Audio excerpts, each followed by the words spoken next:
Guys, it's Lewis Toole here with Mr. DeFeo's TV production class. I'm here with Brandon Galloway. How you doing, Brandon? I'm good. How are you, Lou?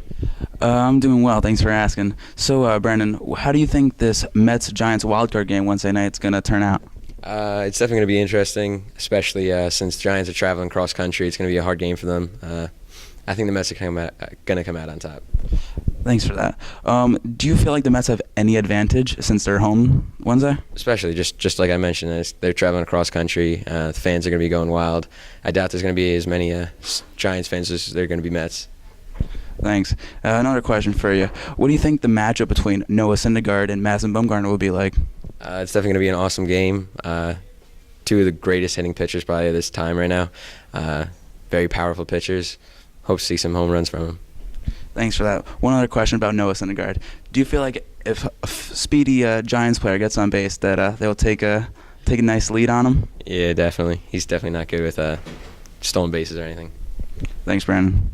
What up, guys? It's Lewis Toole here with Mr. DeFeo's TV production class. I'm here with Jack Bartek. How you doing, Jack? Good. How about you? Doing well. Thanks for asking. So, Jack, this upcoming Wednesday night, the Giants will be taking on the Mets for the wild card. How do you think both bullpens will pull out?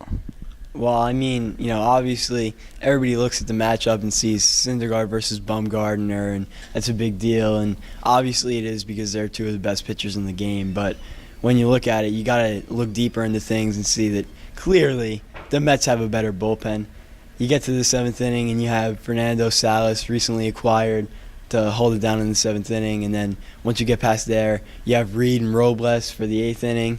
And then obviously Familia to shut the door, one of the best closers in baseball. So I think that the Mets have the edge and it should help them out. Thanks, Jack. Thanks for that. Another question, Jack. Who do you think will be the winner of this game? All right, well, obviously I think the Mets are going to come out on top, but Giants are a good team. Bumgarner, obviously one of the best pitchers in baseball, so it should be a tough matchup. But hopefully the Mets can come out on top. I like your opinion on that. How far do you think the Mets will make it into the playoffs if they do in this game? I mean, you know how big of a Met fan I am, so I'm hoping they go all the way, and that's going to be my prediction. Got to ride with my team.